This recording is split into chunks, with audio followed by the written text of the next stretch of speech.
I'm delighted to be joined by Kristen Visbal, sculptor known for her beautiful and impactful public works and monuments cast in bronze. Pieces featuring marine life and the natural world, they, to me, and I'm no expert, but to me, they're so full of movement and personality and humanity. So she's most well known, I think, for her Fearless Girl sculpture.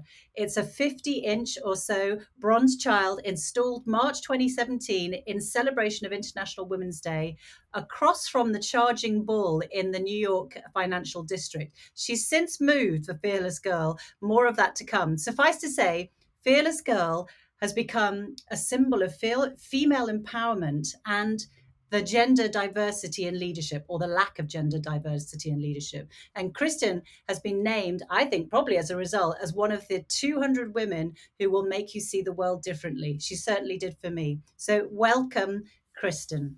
Thank you so much for that introduction, Tracy, and also for noting that my work tends to have a lot of motion in it. That's very important to me. I think it's boring if she doesn't move. And with Fearless Girl, that's what I added. In fact, my little model went down to Florida with her mother, and I had a 6-inch wide foam pillar that I put a little dress on, and then I rented an industrial fan to see how the skirt blew around. And I think that makes her much more dynamic. Absolutely. I mean, when I looked at your work, it's just the mind boggles at how you get that movement in there. Not just with Fearless Girl, like the little, I noticed like a flick in her ponytail, but you've also got one that's like a girl with a dolphin, and they're like in movement. They're swimming. So absolutely extraordinary work. And we're going to talk about Fearless Girl today. But I would really love to know where your career or where it all began. I mean, how do you become a bronze sculptor of world renown? Where did you what were you like? Where were you as a child and teenager, for example?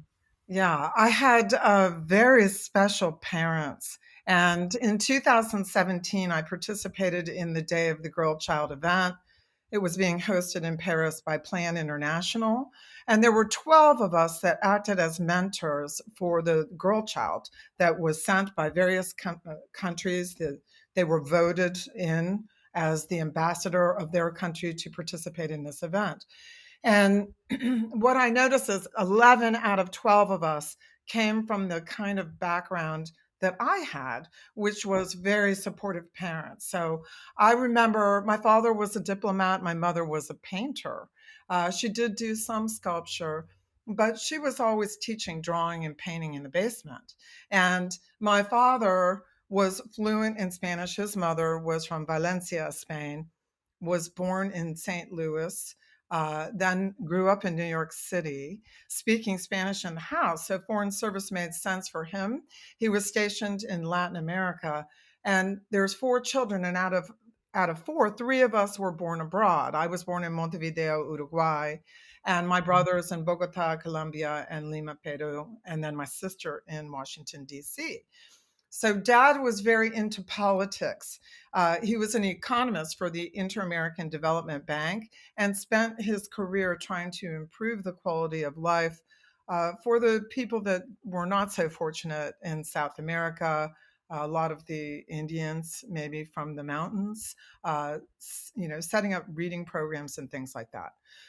So I, as a result, was embedded with this awareness of other cultures. Here in America, we're not flanked by other countries like you are in Europe, and there's not always an awareness. So that was dad. On the other side, I had this very strong mother who was managing all the finances in the house and teaching the painting and the drawing and doing art exhibits and selling her paintings on a regular basis. So I remember being 5 years old and sitting on my dad's lap and saying, I don't know what I want to be when I grow up. And he said, you can be anything you want to be. And I focused as this little girl on the word anything. And I said, anything? And he said, anything you want. I asked him 10 times, can I be anything I want? And he never put any restriction on me. So art was encouraged, art was around me. I had these strong parents in Paris. All of the other mentors came from parents who told them they could do and be anything they want to be. And that's where self confidence really begins in the household, 0 to 5 years old. With Fearless Girl, one of the goals is to set up an educational program and have her be an educational tool to impact those young kids. Mm. So interesting, Kristen, because what I'm hearing is yes, a strong mother, a strong entrepreneurial mother, but also a father who was who advocated for others Yeah. and used his voice, and those are all elements that I see in you. So so it's in your DNA. But then the what was the plan when you said anything, anything, anything? How did it go from anything to being a sculptor in bronze? Right. Well, I kind of struggled with this in high school. Where was I going to go to college? What was I going to major in? And it was obvious I loved art. I was always making paintings for my siblings for Christmas and doing little projects like that. I would take fluorescent markers and make these weird little flowers. So always creative. I think this is a very important issue when you're fast tracking someone to fearless is to kind of lean into what you're most comfortable with, what you spend your time doing, what's enjoyable to you.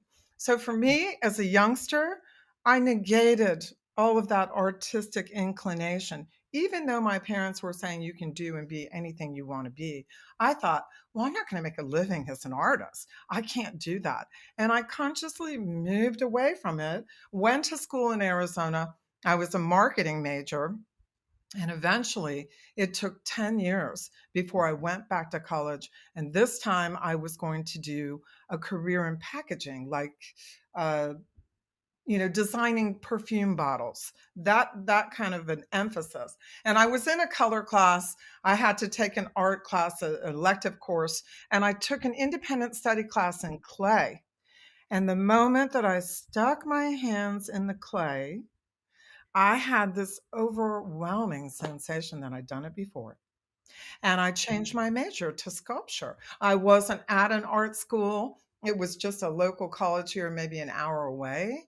And I never used a potter's wheel. I just focused on the form, clay. And my Sculpture 101 class teacher and I became really good friends. She was a younger teacher. I was an older student, and we would sit around and drink coffee and smoke cigarettes at the time. And she took the entire class to a foundry down the road. I met the founder. And I said, well, do you ever take an apprentice on? And he said, well, what would an apprentice do? And I said, well, whatever you need me to do. And he said, call me. And I didn't call him for 2 years. So I was getting ready to graduate and I called this artist up and I said, do you remember me? And he said, yes. I said, can you use some help? And he said, yes. And so I spent 5 or 6 weeks with him working on a monument. And incidentally, my first impression of bronze sculpture was that it was so dark, and at the time I was going to wrap stone, like quartz or any other kind of marble, broken stone with steel and then light it. So I met Bill Turner, who was a wildlife sculptor, and took kind of an about face. And I did things like running around the countryside and finding little chicks. He was doing a monument of a rooster, a hen, and chicks. I worked on the grass. I scraped the floor. I cleaned. I listened and I looked. And eventually, this man was publishing a book, and he said, you can do whatever you want for 4 days. And he helped me make an understructure. So, when you make a sculpture, you're always building a skeletal structure to support it. Well, he did that for me for a mermaid, which was just a swoop. And I made that sculpture. Eventually, he said, well, let me pay you. And I didn't even know I could sculpt.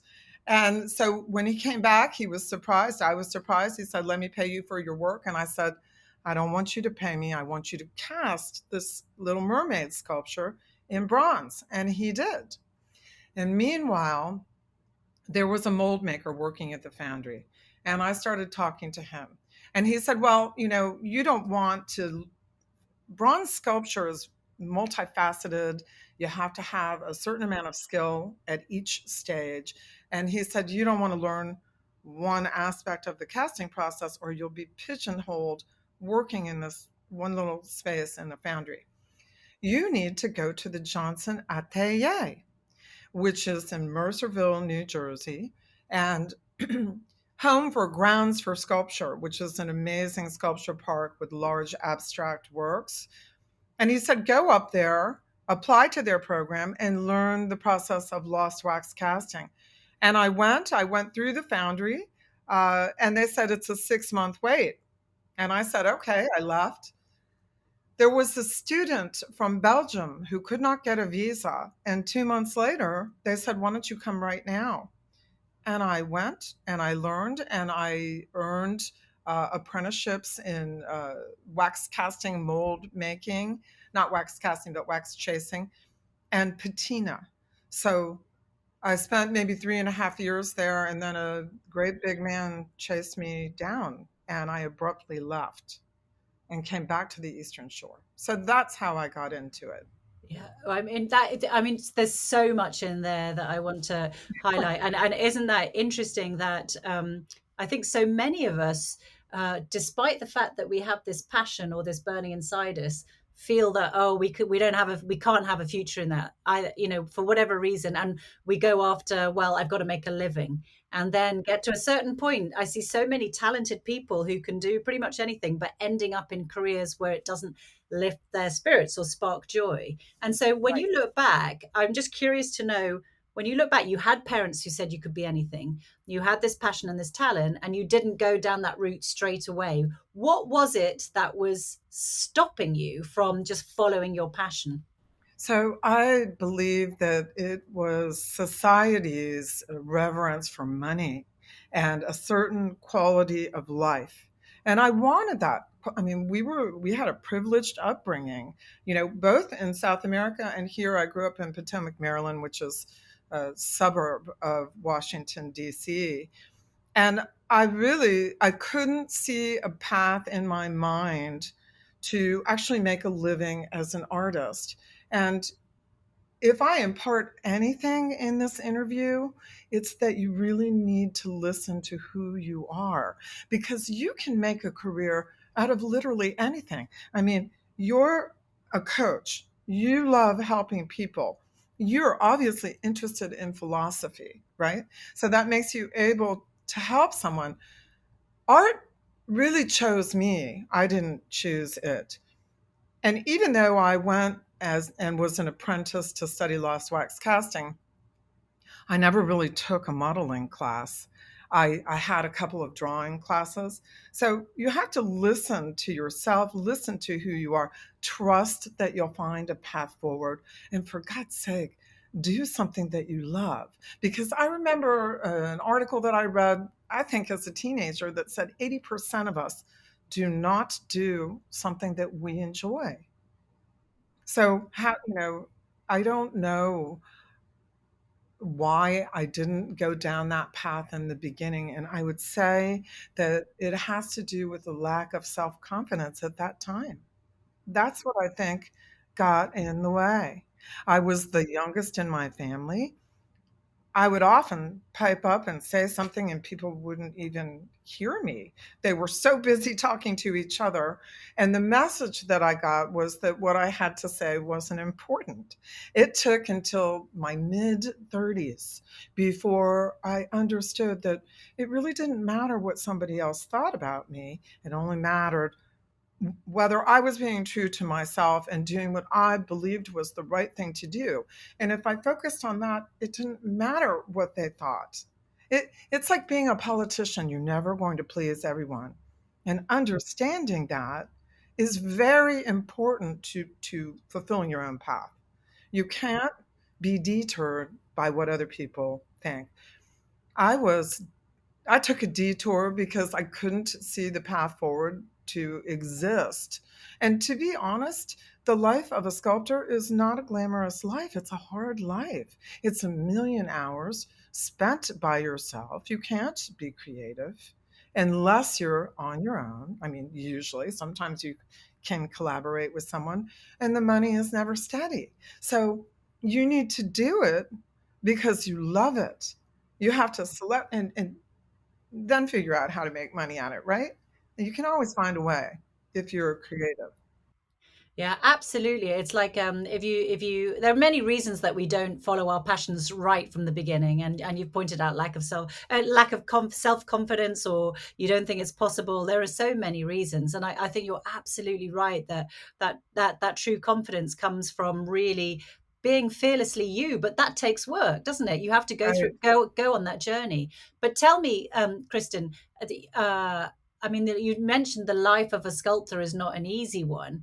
um, how have you dealt with inner critics or self doubt? Have you ever had imposter syndrome? I think uh, it really is a mantra that you have to internalize, that you have to talk to yourself and convince yourself you can do something. For me, a lot of my self confidence came from a career in sales. So I used to be in the hotel industry, and I was sending leads to some 38 properties. I was in regional sales. And it's kind of how I saw America visiting these properties. So I was awarded membership to the Hotel Sales and Marketing Association, and they said, "Okay, go to the meeting." Well, I walk in, and there's like 500 people there, and I don't know any of them. Okay. And I thought, oh my God, I don't know if I can do this. And I learned how to stick my hand out, how to put a smile on my face, how to be friendly. And I told myself that I could do it. So once I took that initiative to say hello and I smiled, I really, it did its own work. I didn't have to do the work because people were responsive, right? Mm. Mm. I mean, so many people that I work with, they fear networking. They fear, not knowing what to say, or being not knowing anybody in the room. So it sounds like you mastered that. So what tips might you be able to impart? Well, so you want to be professional, right? So I'm wearing very simple clothing today, very clean lines. I would do that for success. You want people focusing on you, not on what you're wearing, even though I love fashion. And always put that smile on your face and stand up straight, like you believe in yourself, and look people directly in the eye and be friendly. You'll be amazed at how people respond to you. I would do that for starters, but you have to have that inner mantra going. It's like the Nike commercial. I love that. Just do it, right? And I just tell myself inside, you can do this. And every time you have a negative thought, replace it with a positive thought.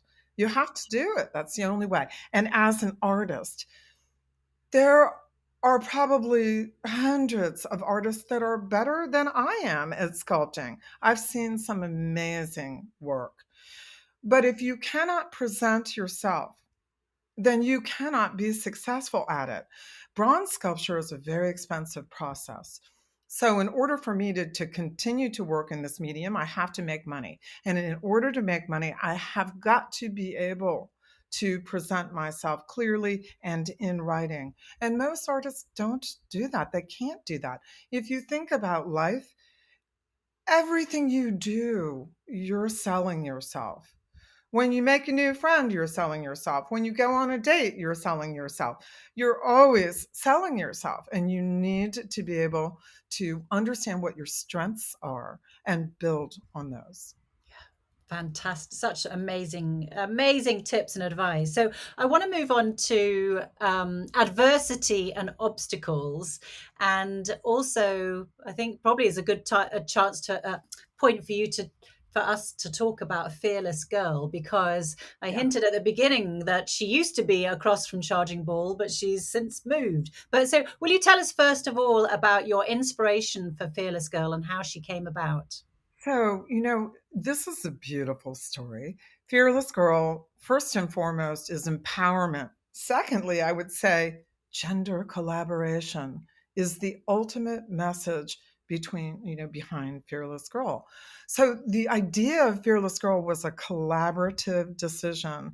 And maybe there were 5 or 6 people on the core creative team, but there was 30 people as part of this promotion.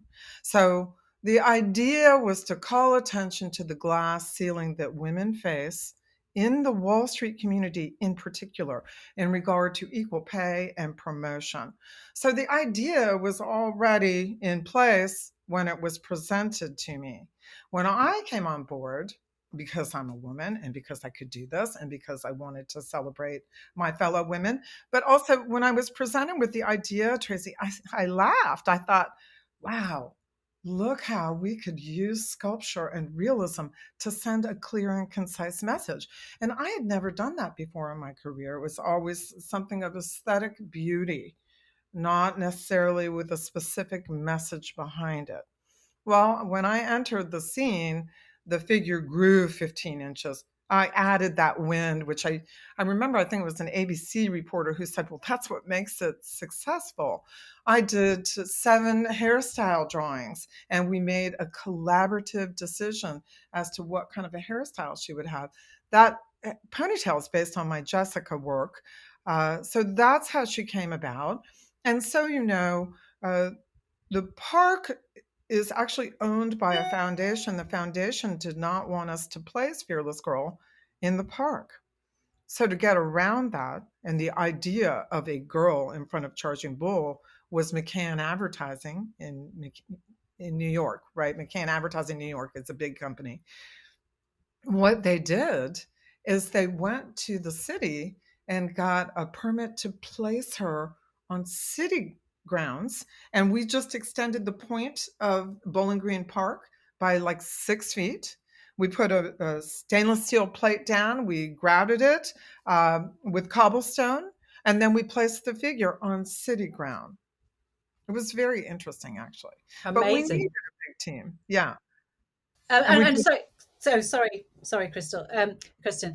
Just to say, so just to explain, originally she was placed oh, facing the right. charging bull statue, and what was that was a deliberate choice. What was the tell us a little bit about So, that. Charging Bull, I think, is 30 or 31 years old now, and originally placed under a Christmas tree by Arturo Di Modica, who is an Italian sculptor who moved to America and is now passed.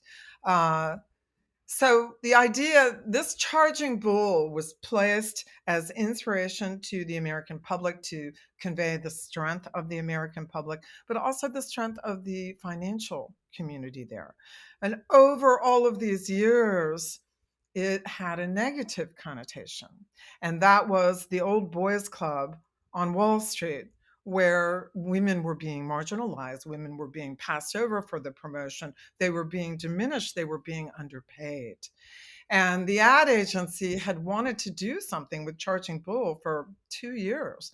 But their idea was to place a cow in front of the bull, which would have been horrible for women. And they couldn't sell it, right? So one of their executives said, oh, okay, you need to change out that cow for a little girl. And they went looking for a female sculptor who worked in bronze, who had sculpted children, and I had early in my career.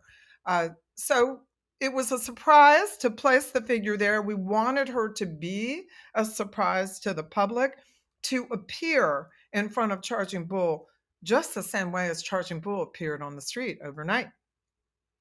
And the intent was to have her there only for 7 days. But the response from the public was overwhelming. And that she went viral on social media. And she went viral because of the sense of empowerment that she gave women. But I heard from men as frequently as from women regarding their mothers and sisters and daughters. Uh, and so it was an amazing success.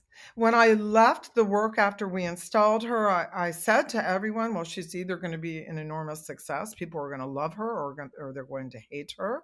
And they loved her.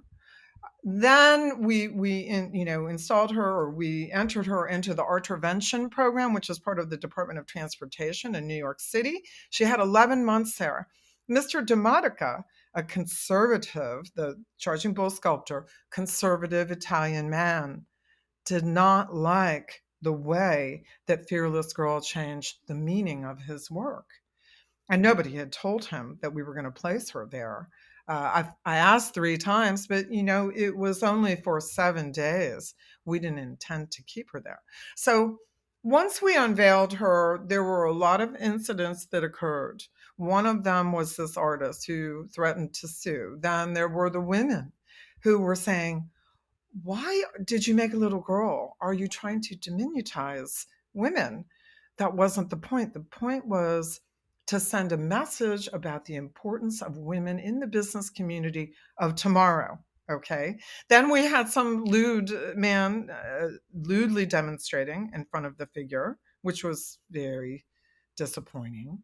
And then another sculptor made a little pug dog peeing on Fearless Girl. So these reactions from the public are very, very important because they tell us exactly how women are perceived, how men are threatened, how women uh, perceive themselves. That's what we learn from all those responses. So after 11 months, and because the artist was not happy with the figure being there, she was relocated to the New York Stock Exchange.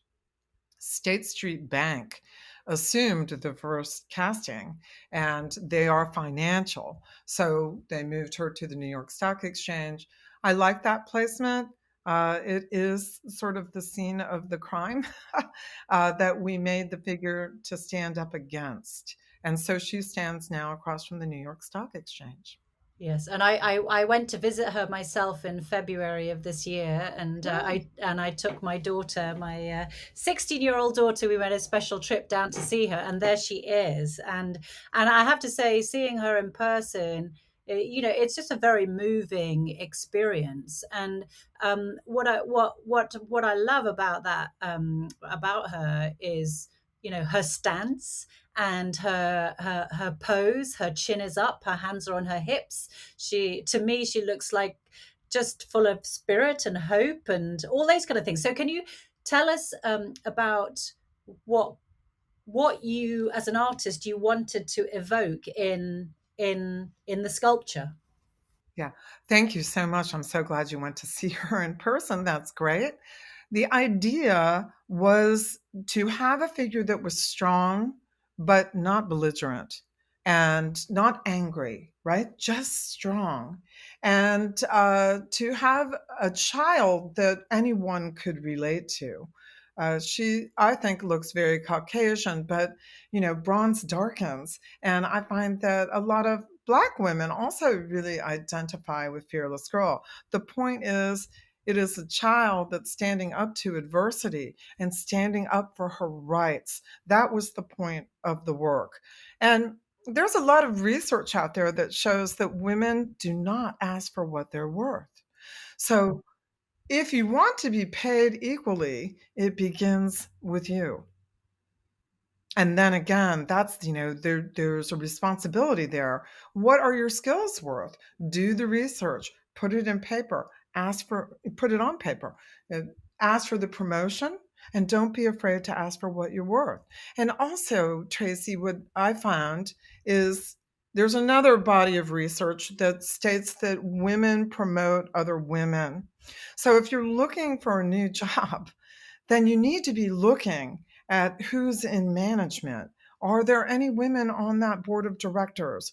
Are there any female managers? Who's interviewing you? What is the position for? Who will you be working with? Because women promote women. Mm. And Kristen, tell me about the actual physicality of her pose and the Uh, significance of that. okay, sorry, I keep pulling away from your original But question. yeah. So the figure is based on Wonder Woman. There's a woman here, Amy Cuddy, who conducts the TED Talk seminars. she thought it was based on her pose when she presents, but it is this very universal Superman Wonder Woman pose that's in the public domain that, indicates a position of strength and determination. So if you look at Fearless Girl and Charging Bull, the odds aren't very good, are they? But she's still standing up for herself. And I remember when I used to present right after we unveiled her, I would always say, well, she's just got to be more clever because she doesn't have the brute strength. She's just got to be more clever. What the diversity studies behind Fearless Girl have found, and those started in the early 60s, was that women embody certain traits or were really good at reading and writing and speaking, and women are less litigious. Women on a board means that that corporation is less likely to be entrenched in a legal dispute, right? Men are better at capitalizing on a quick opportunity. They're better at visual spatial uh, envisioning something in a 3D form. We need both of these qualities, qualities that men embody, qualities that women embody. What they've found is that we tend to make a perfect whole when men and women work together. And that dovetails into this idea of gender collaboration, where a man cannot achieve his peak potential unless he works with women, the opposite gender, and vice versa. So they've found that we are more productive, that men and women working together create a better environment, and that they are more profitable together. A corporation is more profitable when they fully and equally incorporate men and women into the workforce and into management. Mm. Yeah, And beautiful. it's a Yeah, love story. it is, and she's and I think just going back to the actual the sculpture, is that across when I didn't see her when she was opposite the charging bull, but having seen her face, is that she just seems very positive and very can do and very much like, we're going to sort this out, and yes, I might be smaller, and yeah, you're a whatever 500,000 pound bull, but here I am, and my chest is open, and I am open hearted, and I'm open to the opportunity. And that I'm sure her stance. Do you have lots of people mimicking her stance when they? I Oh, know I did when they take a photograph with her. I really loved going to Bowling Green Park, and there would be a long line of little girls that would assume that pose. And again, when I speak, I often make the group get up at the end and just assume, lift the chin, stick your chest out, stand up straight, put your fists on your hips, and then how do you feel? And essentially we would just say, yes, you can. Yes, you can do whatever you can imagine. Yeah, You can find a way to do it. It's not always easy.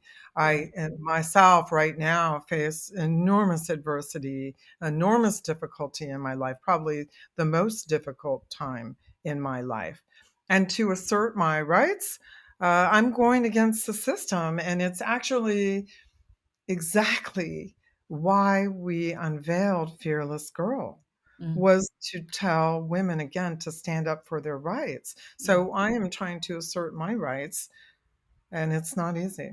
No, and actually, I just on that. When I read up about Fearless Girl, I noticed that when she was moved, because of the other sculptors' request or unhappiness, I believe the mayor of New York at the time, Bill de Blasio, said the fact that she's being asked to move is the reason we need her in the first place. That women are asked to move out of the way to, because of men's requests or Right. discomfort. Yeah. Exactly true. I mean, I remember I emailed Mr. Demotica and I left him a couple of messages, and I really wanted him to meet me at our sculptures and shake hands. And I think uh, he was very affronted. He was very insulted that we'd placed Fearless Girl there. And I do think that that speaks to a basic idea of women. Why was he threatened? Why could we not say, wow, look at the message we can send with these two forms? Yeah. And yes, it's time for women to take their equal place in the world, and that we are better as a global community for doing that. I think I understand why he wanted the figure moved, because then it was representing this ugly side of Wall Street instead of this beautiful message of strength. I understand. I just think that maybe he could have come out and entertained the two together. Maybe been positive about the idea of leaving her in place for that first year and then moving her. Yeah. But I have always felt that Fearless Girl can stand alone. And in some ways, she's better not in front of the bull, because then the bull becomes whatever a person can imagine, whatever an individual is going through right then in their life. If I had to ask you what your sort of like your motto is, or your three golden rules in life are, what might you say? Trust yourself. Trust your own instincts first and foremost. Listen to yourself. Tell yourself you can. It's all a matter, it's a psychological game that you have to play with yourself. Yes, you can. You can do anything that you believe you can do. You have to stay very focused on that. And also open the doors. If you don't try, then you'll never know. You won't get the new information. There's no opportunity for you to succeed because you haven't taken that first step. You have to try. So open the doors. Yes, you can, and believe in yourself. Love it. Love it. Thank you so much, Kristen. We're going to be watching. We're going to be helping if we can, and I just want to thank you so much for Oh, taking part in this, and also providing such an inspirational sculpture for to that lifts our spirits, and symbolizes so many things that I believe in, and that most of the people that I know believe in. So thank you so much, and we thank wish you you all the so best luck. much. I appreciate you going to see her. I'm so glad that she inspires you. That's the whole point.